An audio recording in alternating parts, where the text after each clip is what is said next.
Oi pessoal, bem-vindos ao Bunker e hoje o último programa da retrospectiva 2016 falando sobre cinema. Mas antes de entrar no grande cinemão, eu gostaria de chamar a atenção para dois documentários que valem a pena assistir. Um deles é o Marathon, dirigido pelo Rick Stern e pela Annie Sundberg, e que conta a história do atentado à Maratona de Boston que aconteceu em 2013. E o que me chamou a atenção nesse documentário é que ele se desenvolve em três linhas. A primeira é tentar compreender o mal. Então existe ali uma investigação sobre os terroristas, sobre qual era a intenção deles ao explodir a bomba. A segunda linha narrativa do documentário é mostrar as sequelas físicas e emocionais das vítimas. A maioria das vítimas desse atentado, elas sofreram amputações severas, especialmente nas pernas, por conta da localização das mochilas onde estavam os explosivos que foram largados no chão. E acompanhar essas pessoas na sua luta para encontrar um sentido nessa tragédia.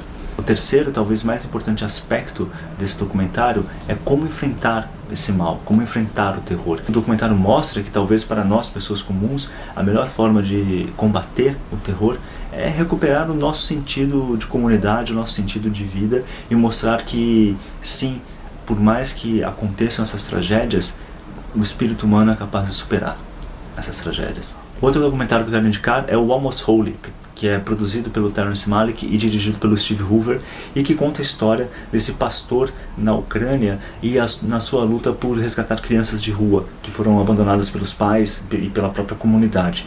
É um documentário extremamente forte, extremamente impactante e que mostra que a nossa luta para combater o mal, nossa luta para combater as grandes tragédias da vida, ou pequenas tragédias da vida, muitas vezes é uma luta inglória, mas que ainda assim é preciso ser digno dessa batalha, é preciso se colocar à frente nessas batalhas. Mas vamos falar agora sobre os filmes, os grandes filmes de 2016. Obviamente aqui sempre aquela equação em que, como no Brasil os filmes estreiam num período diferente nos Estados Unidos, vão ter alguns filmes aqui que são de 2015. E o primeiro filme, cara, eu confesso que eu nunca pensei que eu fosse colocar um filme dele na minha seleção de melhores filmes, mas tive que dar o braço a torcer e coloco o Michael Bay com o seu 13 Horas na seleção de filmes do Bunker de 2016. E o que o Michael Bay consegue neste filme é realmente mostrar que, se ele quisesse, ele poderia ser até um diretor mais autoral. Se bem que eu acho que o Michael Bay, de certa forma, ele é autoral, né? Porque tem certas cenas, certas tomadas que você olha e fala, putz, isso é Michael Bay. Então acho que quando um diretor consegue essa característica, ele está um passo além da média. Então existem lá aquelas cenas em câmera lenta, aquelas grandes explosões que fazem um filme ser caracteristicamente um filme do Michael Bay.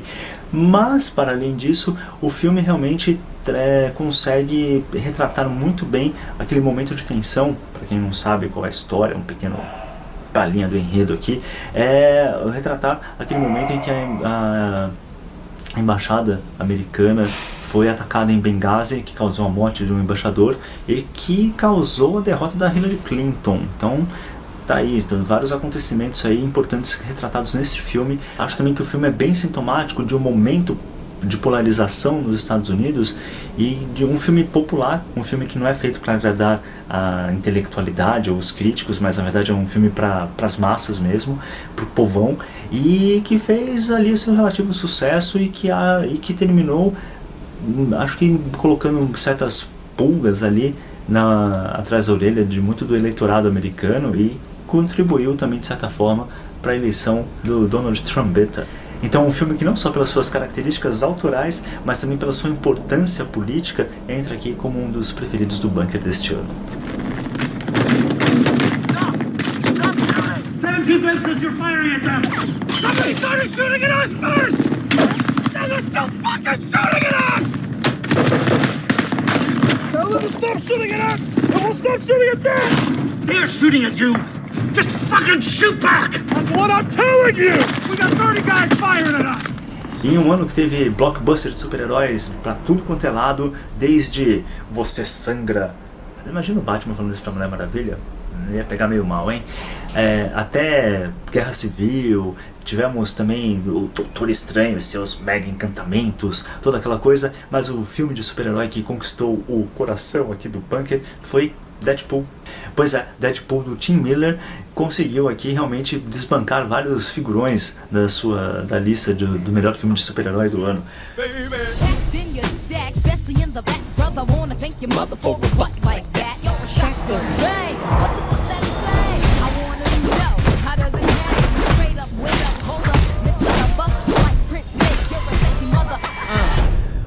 Por quê? Porque o Deadpool, ele ousa fazer coisas diferentes, ele ousa contar a história de uma forma diferente. Por exemplo, ele é um filme de origem, mas que já começa com toda uma ação e ele vai contando a história da origem do Deadpool em flashbacks durante o filme.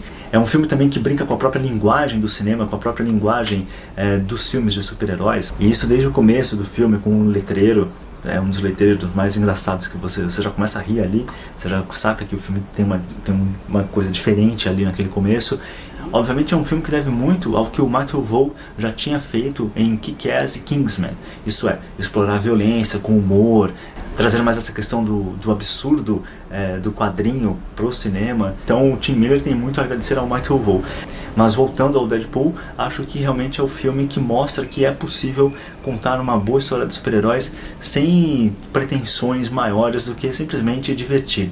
E divertir de forma inteligente e de forma engraçadíssima. E curiosamente, os próximos 3 filmes selecionados aqui pelo Bunker possuem o mesmo fundo temático, por mais diferentes que sejam em seu desenvolvimento estético. Então eu falo aqui do Procurando Dory, O Filho de Saul e O Quarto de Jack.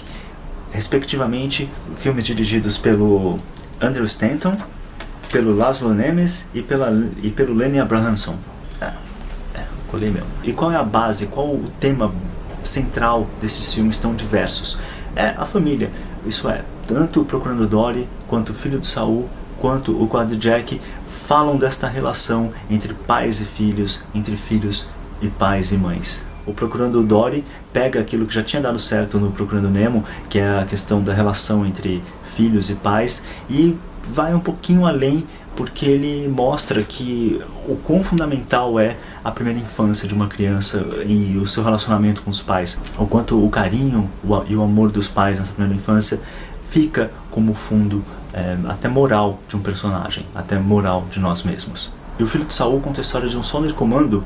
Sonderkommando, para quem não sabe, eram aqueles judeus que eram responsáveis por levar os prisioneiros judeus para as câmaras de gás nos campos de concentração nazistas. E não só levar para as câmaras de gás, mas também limpar essas câmaras de gás, retirar os corpos e levar os corpos para os fornos. É um filme, aliás, pela própria temática, um filme que não podia deixar de ser extremamente brutal e visceral em sua composição.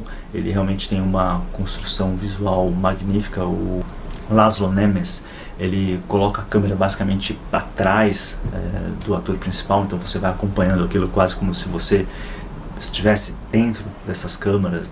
E em meio a esse horror todo, o personagem principal se depara com o corpo de um garoto que lembra muito o filho dele. E por conta disso, ele decide enterrar esse garoto com os ritos apropriados. E a luta dele para conseguir isso é tocante no filme. E ao tomar essa decisão, esse personagem termina encontrando dentro de si um sentido paternal, um sentido para a sua própria vida. Belíssimo filme, O Filho de Saul. O outro filme é O Quarto de Jack, do Lenny Abrahamson, que acho que muita gente já deve ter visto, mas não vou dar nenhum spoiler aqui. Mas acho que a trama central do filme, aquilo que realmente o liga aos outros 2 filmes já citados, é justamente a relação entre mãe e filho e o modo como uma mãe faz de tudo para proteger o seu filho. E na segunda parte do filme, o que você tem é o contrário, é o filho resgatando a mãe do seu calabouço, da sua prisão espiritual, que muitas vezes, como já dito aqui pelo Bunker, é muito mais brutal e muito mais opressiva do que uma prisão física. E não só a trama do filme é muito bonita, é muito tocante, mas o próprio filme é construído de uma forma muito artesanal, muito bonita, muito simples, e que possui referências a filmes como, por exemplo, Aurora. É um filmaço, assistam por favor o Quarto de Jack, ou reassistam caso vocês já tenham esquecido dele. E os irmãos Coen, com o seu Ave César, entram na nossa lista de melhores filmes do ano, com um filme despretensioso, com um filme divertido, com um filme que presta uma homenagem ao grande cinema hollywoodiano e que de forma brilhante ainda tira um barato da cara dos esquerdistas hollywoodianos. Não só os esquerdistas da década de 30, 40 e 50, mas inclusive dos atuais. Já visto que o George Clooney faz o papel do idiota útil em toda a sua plenitude no filme. Realmente um filme que, para além de divertir, ensina muito sobre o cinema e sobre política. Ave César está aqui na nossa grande lista. Assistam, divirtam-se e aprendam muito sobre cinema. E Alexander Sokurov, com seu Francofonia, misto de cinema com documentário, entra na nossa lista de melhores filmes do ano, não tinha como não entrar. O filme é uma grande reflexão sobre o papel da arte na preservação da civilização, ao mesmo tempo que mostra esse rancor sutil do Sokurov para com aquilo que é a arte do Ocidente, aquilo que você entende como o nosso legado cultural. É interessante perceber no filme o quanto o Sokurov realmente tem esse ressentimento para com o Ocidente. Ele, aliás, já discuti isso com meu amigo Martin Vasquez. O Sokurov tem ali, por trás dos seus belíssimos filmes, essa ideia perigosa de que a Rússia é realmente a salvadora da humanidade, é a grande redentora da humanidade. Uma coisa que vem desde Dostoiévski, se não me falha aqui a conexão. Mas, ainda assim, Francofonia é um filme que merece ser visto por todos nós aqui para meditarmos sobre todas essas grandes questões. E na reta final do programa, uma triste constatação. As distribuidoras estão fazendo um péssimo serviço no Brasil hoje em dia, no modo como estão distribuindo os filmes. Um dos filmes entrou aqui, eu só consegui assistir porque entrou no Now, não passou no cinema. Um outro filme que talvez estivesse aqui nem sequer passou, que é o Demônio de Neon, nem sequer passou nos cinemas, então não consegui ver, também não estreou ainda em lugar nenhum com streaming legalizado, porque, como eu já falei aqui, não assisto nada ilegal. E infelizmente a gente fica aí meio que ao Deus dará hoje em dia. Muito filme bom parece que está sendo desprezado pelas distribuidoras, simplesmente porque eles não fazem aquele barulho todo, isso é, não rendem tanto assim quanto os filmes mais blockbusters da vida. Tanto que o outro filme do já entreguei aqui, né? O outro filme do Terrence Malick, que é o Voyage of Time, não sei nem se vai passar aqui no Brasil, já que o nosso filme O Cavaleiro de Copas, que eu só consegui ver no Now, em streaming, tem na Netflix também, também vale a pena assistir, não passou no cinema. Então sabe-se lá se vai novamente algum dia passar um filme do Terrence Malick no cinema. Mas enfim, O Cavaleiro de Copas, com todos esses percalços, entra aqui na nossa lista de melhores filmes do ano, com sua meditação sobre a vida, sobre Deus, sobre a arte. É um filme que foi muito criticado, muita gente aí não gostou porque ele era mais do mesmo, tudo, mas acho que as pessoas não compreenderam muito bem o filme. O filme ele tem toda uma estética diferente dos seus filmes anteriores, digo aqui do To The Wonder e o Árvore da Vida. O filme é muito mais fragmentário do que os anteriores, então ele deixa muito, ele funciona o tempo inteiro em elipses, em cima de elipses, então você às vezes tem que simplesmente parar e ter aquilo que eu chamo de caridade teológica para com uma obra de arte. Então O Cavaleiro de Copas entra aqui como um dos grandes filmes do ano, não deixem de assistir. E eu fiquei muito feliz que na última semana aqui do ano, finalmente estreou Sully, do Clint Eastwood, nos cinemas. Eu já, obviamente, esperava que o Eastwood fosse...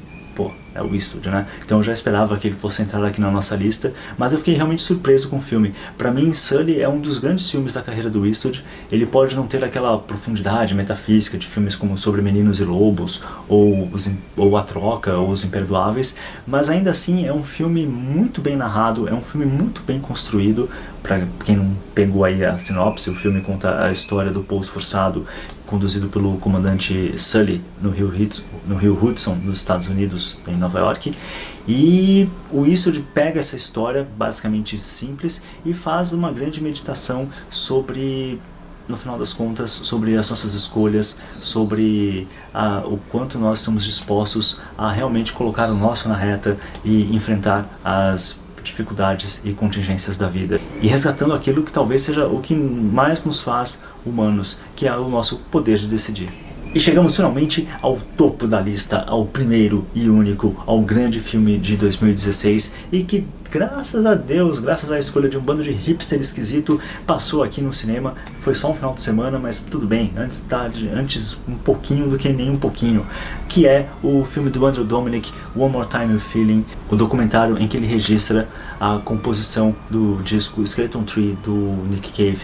Aliás, aqui uma correspondência, o melhor do filme do ano faz correspondência ao melhor disco do ano, Skeleton Tree, Nick Cave. Assista o programa anterior se você não viu. Mas para além de ser apenas um documentário, o que o André Dominic consegue é fazer uma narrativa poética mesmo sobre a arte, sobre família, sobre a perda, e ele vai conduzindo as emoções ao assistir o filme de forma muito sutil, de forma muito tocante, e chega um momento do filme, no terço final do filme, em que realmente ele sai da simples narração documental e eleva toda essa meditação para um patamar que, ouso dizer aqui, chega ao nível de diretores como o próprio Terrence Malick. Então, por conta de tudo isso, Andrew Dominic, com o seu One More Time with Feeling, acabei de me tocar que eu não tinha falado ainda o nome do filme dele, tá aqui na lista, no topo dos melhores filmes do ano. É isso, pessoal. Um grande abraço e até a próxima!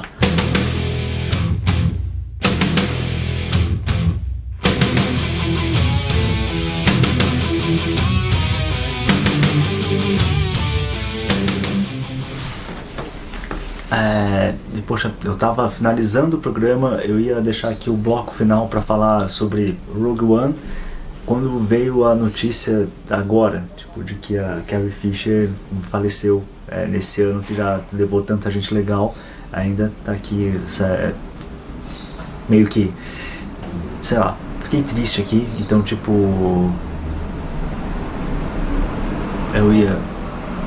como eu falei, eu ia falar sobre o Rogue One, sobre, na verdade, toda a questão que envolve a saga Guerra nas Estrelas, tudo, mas vou deixar para um outro dia. Tipo, hoje vai terminar o programa assim, meio como uma homenagem a Carrie Fisher. Obrigado por tudo, Princesa Leia. Que a força esteja com você. Abraços. Até a próxima, pessoal. Tchau, tchau.